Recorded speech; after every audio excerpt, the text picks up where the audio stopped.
Yeah, I'm headed to work. About to get on the Oak Ridge Turnpike.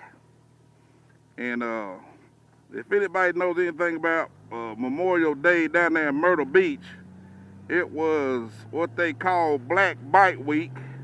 I don't like to use that word. We'll call it Sport Bike Week or Urban Week or whatever you want to call it. I don't like putting colors on things. It's just not how I was raised. But anyway, that reminds me of a story. It's storytelling time. I'm going to tell you a story about this old gal we call Krusty, or Crispy, or something like that, Crispity. Well, she wanted to go to Black Bike Week, or Bike Week. And just to give you a for instance, you know, she's a mother of 3, had twins and a daughter, and she wanted to go to Bike Week. Well, the bike she had bought, I think she might have had 3 of them, but none of them was worthy of riding down there. So she ended up riding with a buddy of mine. So she get down there, and you know, just that atmosphere, the atmosphere, she couldn't take it. Man, she went and rented a Harley Davidson down there, and you know they knocked her daggum block, slam off her head. She paid good money to rent that Harley Davidson, right?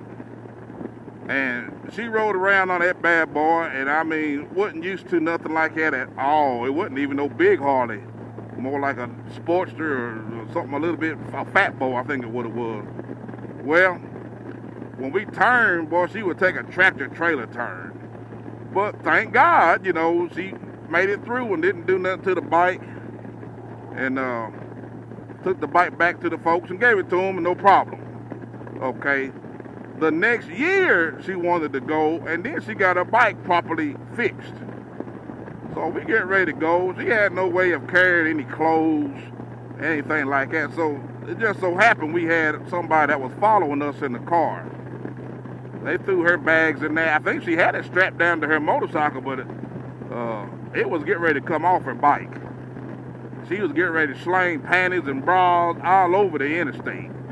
And Lord behold, if it get up under your doggone wheel or your spokes, I don't even want to talk about that part. But we end up catching it, and you know, she was real hell bent on, you know, packing her bike down and looking like a biker that was traveling and all that. And I get it, but ain't no need in killing yourself trying to go in for that look. So she ended up putting it in the car. But here's where it got thick is she never would lower the bike down. So she was definitely on her tippy toes. It was an R6. She was on her tippy toes. And I'm telling you, every time that we stopped to get gas, she dropped the bike. Now, she did not wreck the bike, but she would drop it. She'd go into the gas station, get by the pump, boom, she'd fall over. Go into the next gas station, get on, boom, she'd fall over. I mean, she just dropping the damn bike, and every time she drop it, something fall off of it. A piece of plastic here. She bent her daggum clutch lever, bent her damn brake lever. I said, damn, girl, I said, you might want to go home. I mean, you might want to go to the house. But she was hell-bent on riding the bike. She wanted to say, yeah, she rode a bike week. I said, well, make a long story short, she ended up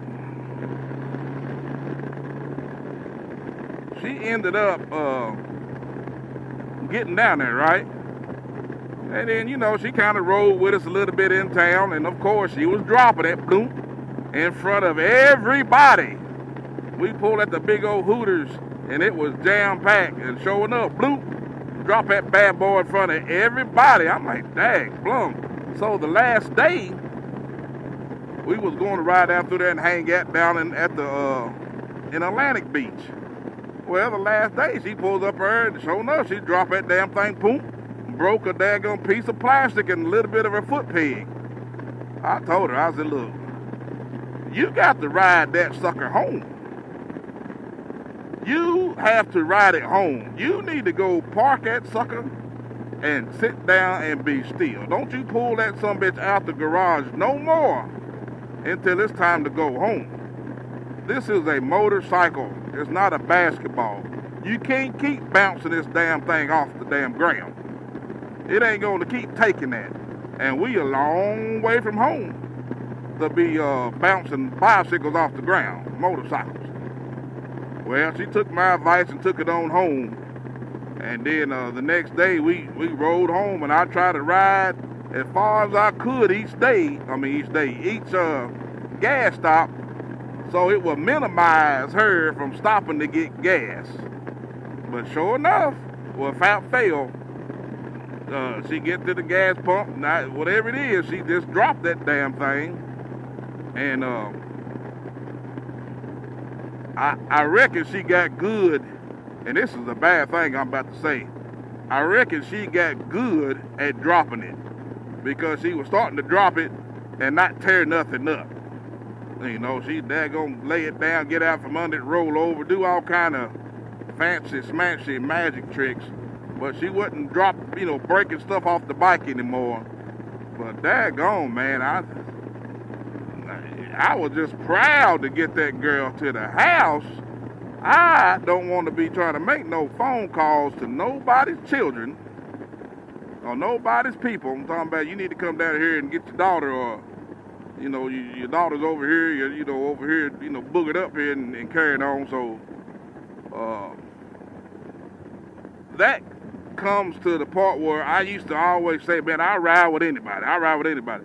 But I started changing that after that, because I don't mind riding with anybody, but you kind of want to ride with some people that has your experience level.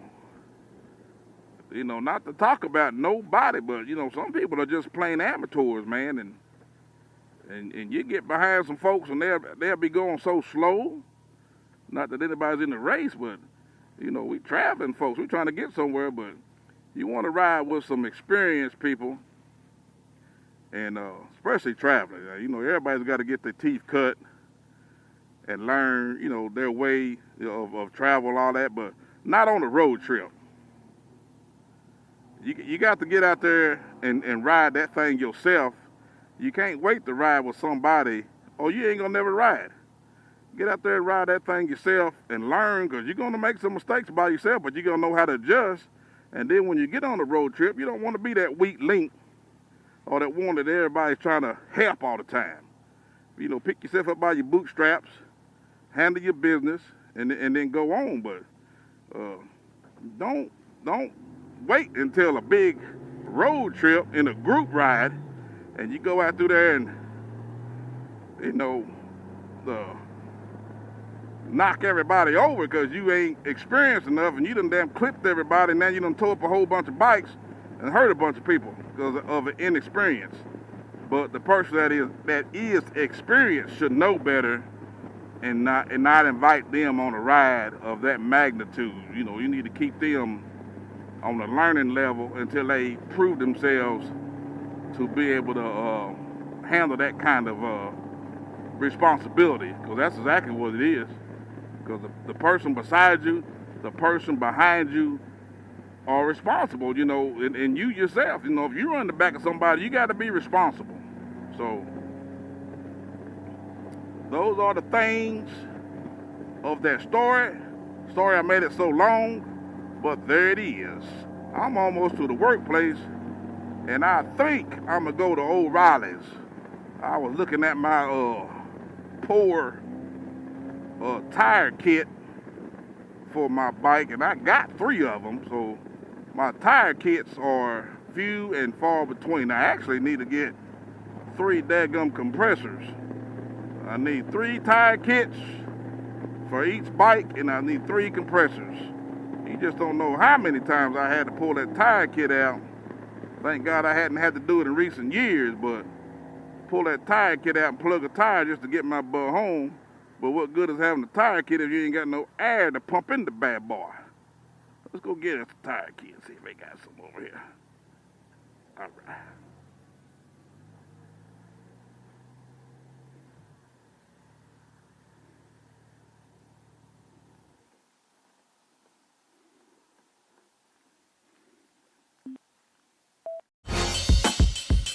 Hey, thanks Thanks for watching another episode of Slappy Adventures.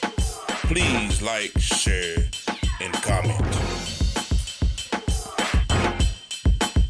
And don't forget to hit the subscribe button.